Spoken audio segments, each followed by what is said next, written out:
Good morning. Thank you very much, Green Crescent, for inviting me and you to this fascinating conference, an impressive conference.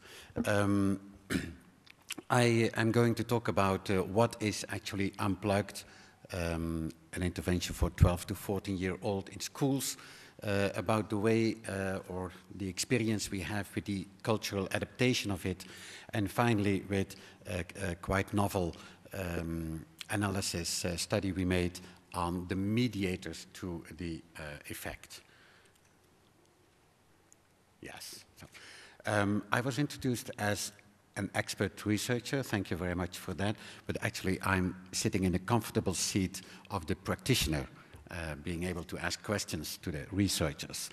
And as I have to turn around because this shows the other slide before me.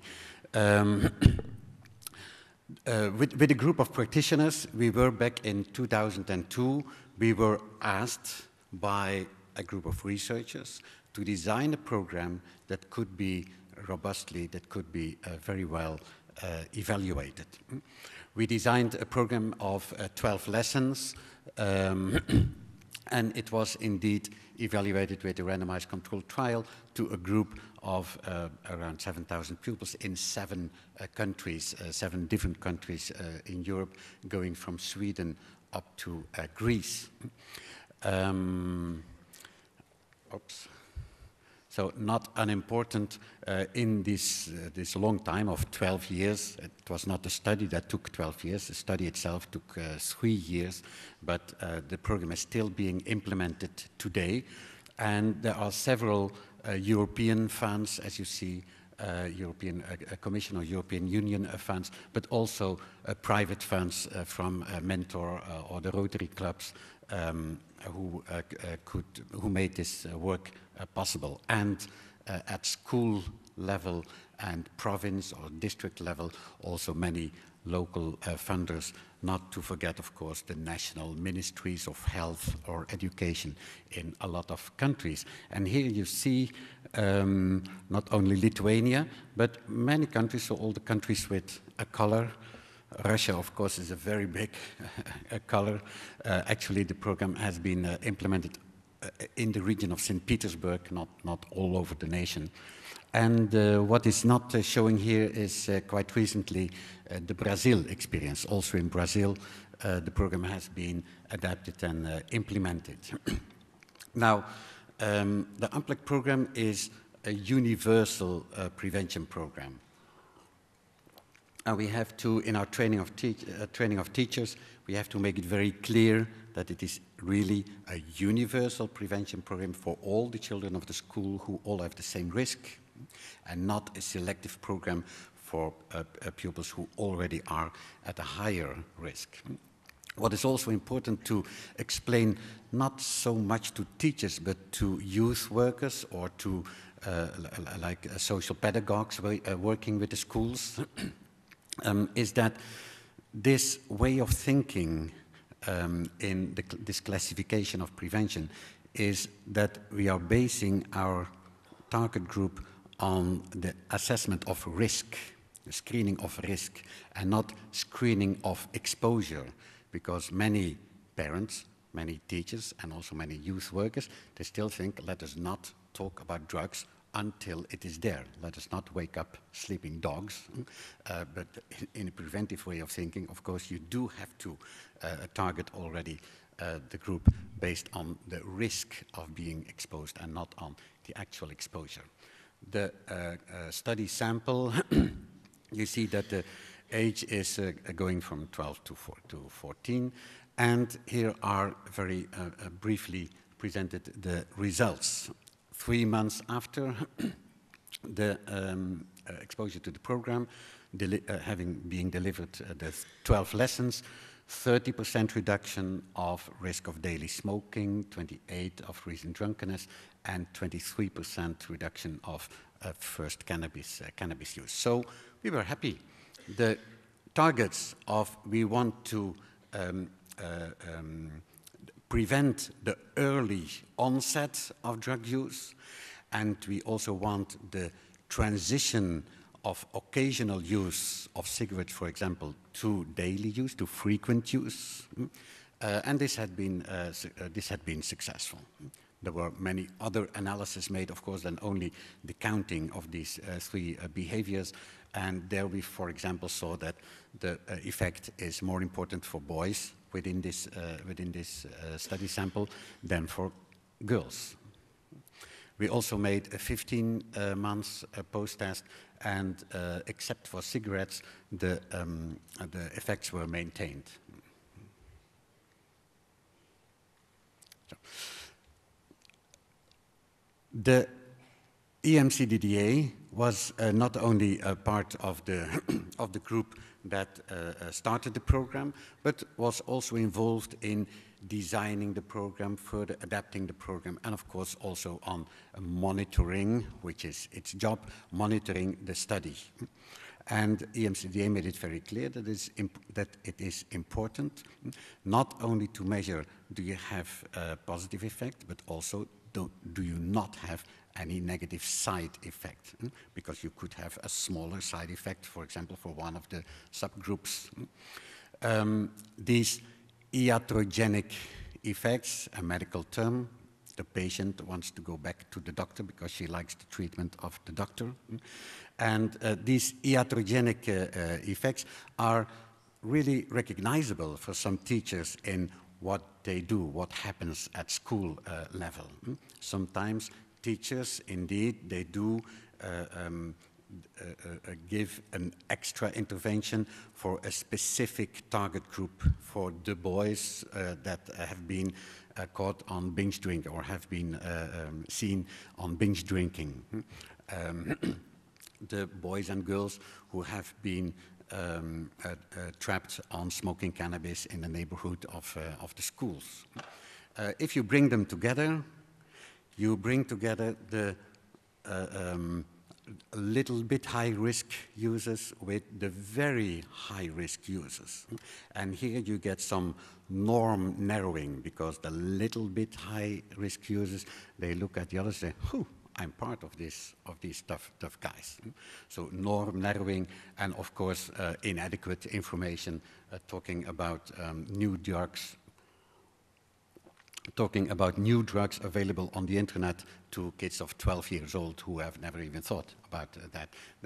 These are examples of iatrogenic effects, which are really very realistic today. The program has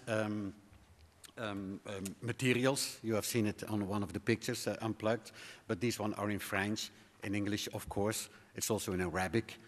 Also in Russian, in Romanian, and so forth. The program has the workbooks, the program materials, the handbook for the teacher, the little cards with the questions for a quiz that the pupils have to do with other pupils. Do you know the answer to this question? Ask two pupils, and the other two pupils give the answer, and they can check if it is correct, and they can talk about it in a very small group. The training of teachers, TOT, is also a substantial part of the program, and there are also parent meetings developed. One innovative part of the program is the very explicit presence of the concept of normative belief. Young people of 13, they think that the ones of 15-year-old all drink alcohol at lunchtime. All of them? Well, not all of them, but let's probably 70 or 80%. Now, it is too much, but it is only 21% or 18% or 15%. Because they think they all drink alcohol, and if they are 18, 70% of them smoke a joint every week. Because they think this, they also believe that it is expected from them. And this is the true, a little bit more sophisticated process of peer influence. It is not so much the other, it also exists, bad friends who try to say, drink alcohol, smoke drugs, this is happening sometimes, but the process which is really observed on the playing ground of the secondary schools is this sophisticated, complicated process of children looking at the others and supposing that they have to act like that because they think it is expected. And our lessons on critical thinking are actually the correction of these suppositions with real statistics. The lesson about peer pressure is not so much an explicit lesson on how to say no, but it is how can you find out what is expected in a group if you want to belong to a group. More sophisticated language. Of course, it is rigorously studied, the program, and we are very sure of the effects as the program is designed. And we could say, as many people want to say, if you want to implement the program, you have to be 100% loyal to the original design. Nevertheless, we are realistic because our group is a combination of practitioners and researchers, and we have been open to adaptation. And we have also assisted to cultural adaptation. In the chain of actions from left to right, from the program designer to the classroom, we know that, like the previous speaker from Lithuania just said, that on a national level, of course, there are adaptations facilitated. But also on a regional or at school level, we are very sure that programs will be adapted and one lesson is left out because they already have such a lesson within an anti-bullying program or a program on prevention of sexual unhealthy behavior. And even at the class level, the moment where the teacher meets his 20 or 30 or 40 pupils, of course he adapts. He is a teacher. And he is supposed to adapt the 4-page scenario of the lesson to the situation of the classroom here. That is the reason why there is training necessary, because in a training of teachers, actually the trainer learns the teachers what is important, what is core component in the program, what can you change if you have real pupils before you, how do you change this instruction to your own language. This is also a not unimportant level of adaptations. But I don't know how many of you are experienced to work with trainers, but if you ask a trainer, can you tell me what is exactly what you are doing during these 3 days?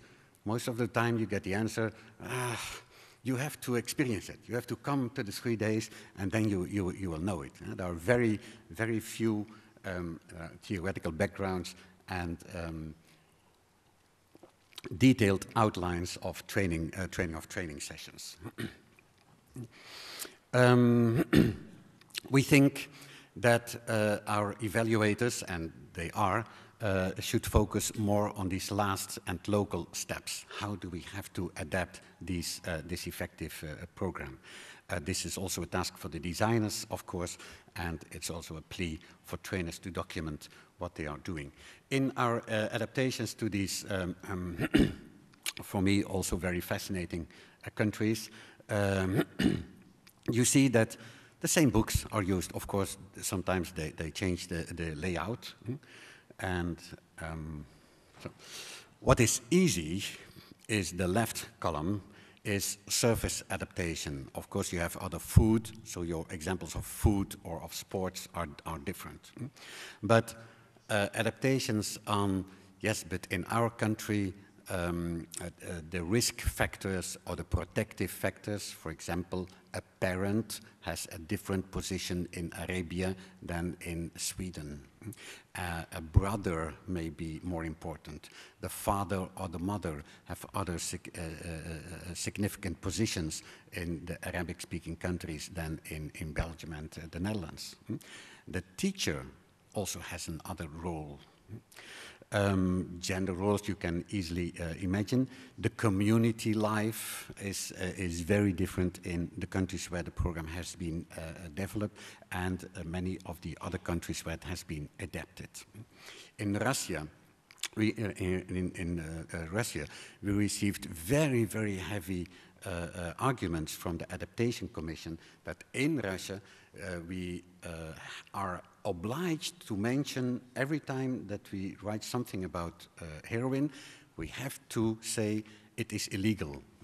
And it was a very big discussion because we deliberately in our program intentionally we limited the mentioning of illegality to only a few times because we knew that if you exaggerate to mention illegality, it goes one ear in and the other ear, it goes out again.